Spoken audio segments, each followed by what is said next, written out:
The once renowned Mumias Sugar was one of the largest sugar miller company in East African community and in Kenya. It was capable of producing 250,000 metric tons of estimate 600,000 metric tons of annual output of sugar. Mumias Sugar, utamu halisi wa Kenya. To the community around it and investors, it was a source of value. It is true the house in which I'm living, I constructed it at a time when I was growing sugarcane for Mumias. This factory supports 2 million people from Kakamega, 1.8 million people from Bungoma, 890,000 people from Busia. But 4 decades later, after its establishment, the company collapsed from being one of the best and giant sugar miller to recording negative annual revenue. Mumias Sugar Company has issued a profit warning for the full year ending June 2015 as the firm sank deeper into losses. And in that time, the sugar miller has shaved more than 3,225% of the share price from 66 shillings and 50 cents in 2006 to trade at 2 shillings today. Financial fraud, politics, fraudulent schemes, and mismanagement from its directors. We want those people who have been mentioned in various scandals. We want them out. And I want to tell you, the problem with Mumias Sugar ni siasa. Tele. And wanasiasa hawa wakati KCB, and I told the people, Kenya Commercial, hawa wanasiasa wanapenda ule kiongozi ambaye investor anakuja kuwapatia pesa. Miwa ya wakulima yote ni miwa imeishi kwa trakta juu zaidi ya wiki moja. Hakuna mahali pa kuweka miwa, ingine imekauka, wakulima wameambiwa. Currently we're sitting on in terms of our long-term debt, we're sitting on about 6.5 billion shillings. The Great Mumias Sugar Company was founded in 1971. Its origin location was at Mumias Town in Kakamega County, Western Province. It was the largest in East African community and also the largest sugar manufacturing company in Kenya. That was just how big and prowess this company was. It used to produce 250,000 metric tons of the estimate 600,000 metric tons of the annual national output. The company had focused on manufacture and sale of sugar. Mumias Sugar Company used to grow its own sugarcane, which provided an estimate of 7% of its annual output.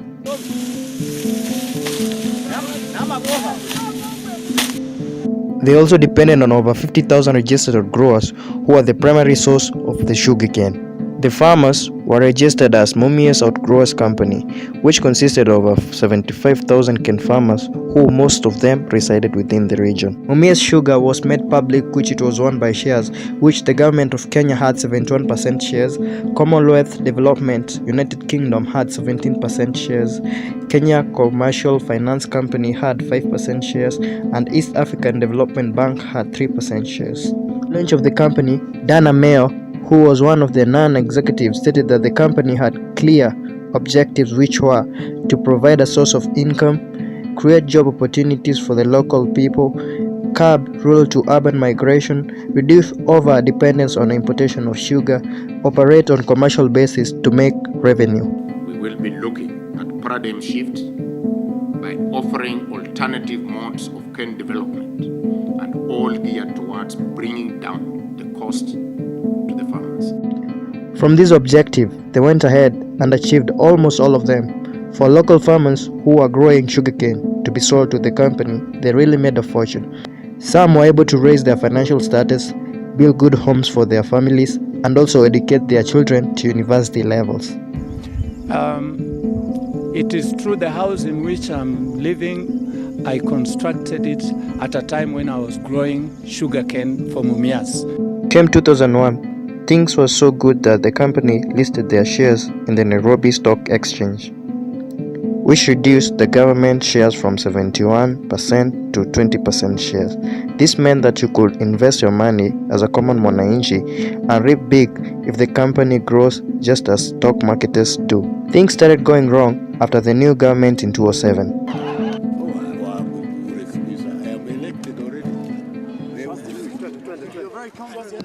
Of course, I'm very competent. This means Honorable Moi Kebati is the winner. The Commission therefore declares Honorable Moi Kebati as the President of Kenya. 2 years later, in 2009, the Mumias Growers Company collapsed. Mumias Growers, known as MOCO, owned 33% of the Mumias Sugar. It played a crucial role of conjoining outgrowers farmers with the company, which would include payment and other grievances. I was a member of the board of MOCO. I sat on the board for 2.5 years.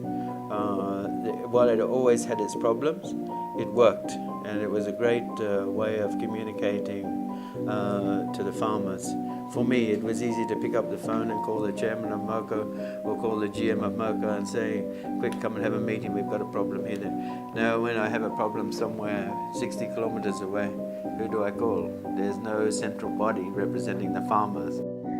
After MOCO collapsed, all outgrowers farmers were given a certificate as legibility of how many shares they owned in the company per individual. Without proper civic education, people will take advantage and hoodwink the farmers, buy their share certificates at a lower price, and go trade sell them at the Nairobi Stock Exchange at a higher price. So people were given share certificates, all of them. Over time, people came and cheated them and told them this share certificate is just a piece of paper. You don't need it. So some people thought they were clever, but in my view, they were stupid. They would tell you, this is 3,000 shares, let me give you 3,000. Then they go to the stock exchange and sell for 30,000. This meant that most of the farmers sold their equity ownership of the company without their knowledge. By 2012, unpaid wages of outgrowers and farmers were piling up, and stock price shares were failing in Nairobi Stock Exchange.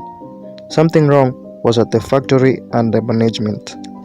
As years passed, Mumia Sugar had also heard that it went from being the largest sugar miller in East Africa to struggling to make annual profit. Mumias Sugar Company has issued a profit warning for the full year ending June 2015 as the firm sank deeper into losses. The beleaguered sugar miller cited sugarcane shortages and closure of its factory for 2.5 months as some of the key reasons for its lackluster performance. It's alleged that financial fraud, politics, fraudulent scheme, and mismanagement from the directors did lead to the collapse of this giant company. Mumias is rotten. This allegation and web of lies all centered in multiple individuals who are Tom Ojienda, Evans Kidero, Peter Kebati, Emily Otieno, and some enterprise and companies. Carrying twigs, the irate farmers staged demonstrations along the streets of Mumias, accusing the management of having a hand in the miseries facing the company. We want those people who have been mentioned in various scandals. We want them out. This was just the start of dark times of Mumia's company. The government decided to investigate what had led to this mishap. 2 weeks ago, Mumias announced a 2.1 billion shillings half-year loss on the back of declining revenues. The government has hired audit firm KPMG to undertake a restructuring program for the sugar miller. This forensic investigation and funding led to the firing of 52 top managers, including the CEO, CFO, Commercial and Company Secretary. The company later asked the government for 2.3 billion in bailout fund because everything was coming to a halt, of which the 500 million Kenya shillings was advanced on the first week of February 2015. The culprits who were accused faced the law for financial irregularities and fraud. The surprise arrest of the two senior lawyers by officers attached to the Special Crimes Prevention Unit in Nairobi came barely a week after the Director of Public Prosecution, Nuruddin Haji, approved their detention upon receiving investigation files into the loss of 200 million shillings at the Mumias Sugar Company. If the investigators do not do a good job, they cannot blame a judicial officer trying a matter for what may happen an acquittal. After this saga, they really tried to restore the company to its prime days, but the rot had just spread too far. Every financial year, Mumias was making zero and in fact negative returns profits from its financial books. It required more money to be pumped into its company. Shares started dropping. People who are investing in it started to drop off and lose interest on it since nobody wants to be associated with a bad business. Now, in less than 10 years, Kenya's largest sugar manufacturer, Mumias Sugar, lost its worth through mismanagement and corrupt practices by successive managements, leaving investors, creditors, and farmers in losses worth billions of shillings. And in that time, the sugar miller has shaved more than 3,225% of the share price from 66 shillings and 50 cents in 2006 to trade at 2 shillings today. Till 2019, when shit hit the fan. Nairobi Security Exchange decided to suspend shares of the company from trading. Tough times are set to hit the 130,000 shareholders of debt-ridden Mumias Sugar Company after the Nairobi Securities Exchange suspended it from trading. Mumias was in a huge debt. More money was being pumped into the company, but it was not returning any revenue. On September 2019, Kenya Commercial Bank, known as the KCB, which was owed 545 million Kenya shilling, decided to place the sugar miller under receivership and appointed consultancy firm of PVR Rao as the administrator. A special report showed that apart from KCB's 545 million Kenya shillings, Mumia also owes EcoBank 2 billion, Propaco 1.9 billion shillings, which they financed for the construction of the power plant, and Commercial Bank of Africa 401 million Kenya shillings. All these were accumulated debts of which Mumia's company was supposed to pay to its lenders and people who owned shares.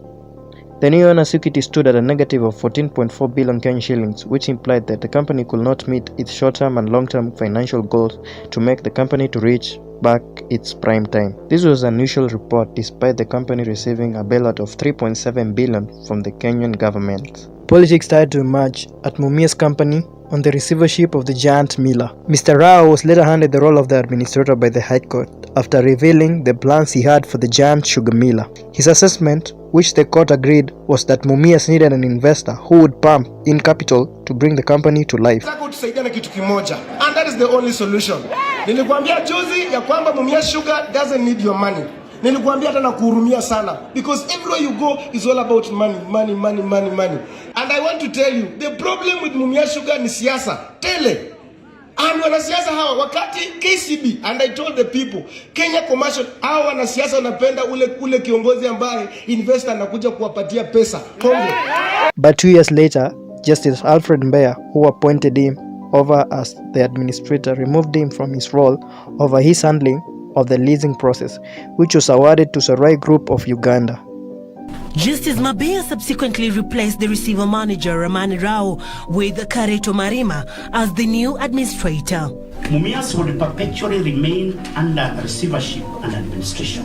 It would permanently remain an asset under KCB and maybe a retirement home for Rao. The court claimed that Mr. Rao was simply running away from this responsibility as administrator. KCB is one of the lenders of Mumias. Yes?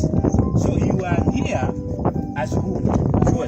What is your interest? What is your interest? We were appointed with KCB. To do what? To protect the assets. What about other lenders? For your interest? What about other lenders? You are only here because you are looking for your interest as KCB. Protecting the assets. Other lenders will lose.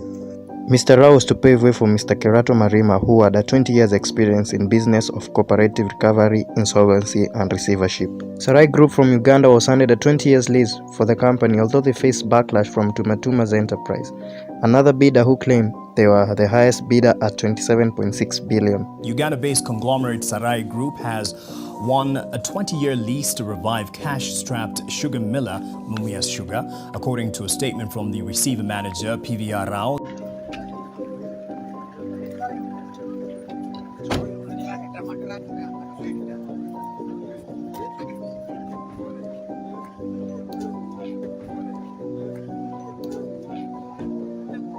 Sarai Group was to handle operation and try to revive Mumias Sugar, but things did not turn up as they expected.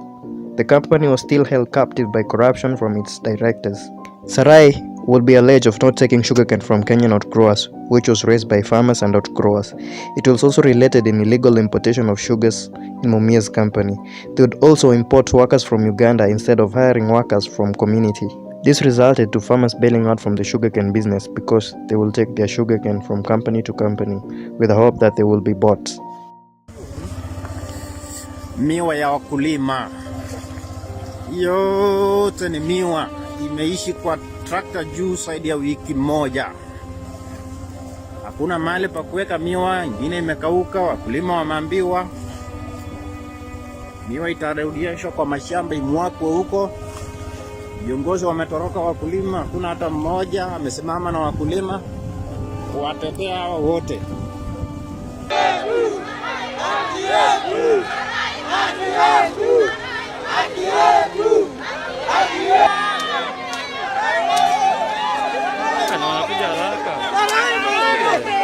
akina Atuoli wako wapi? Kwa sababu hakuna barua ambayo anapewa, hakuna safety gears, safety attires, hata hakuna kofia.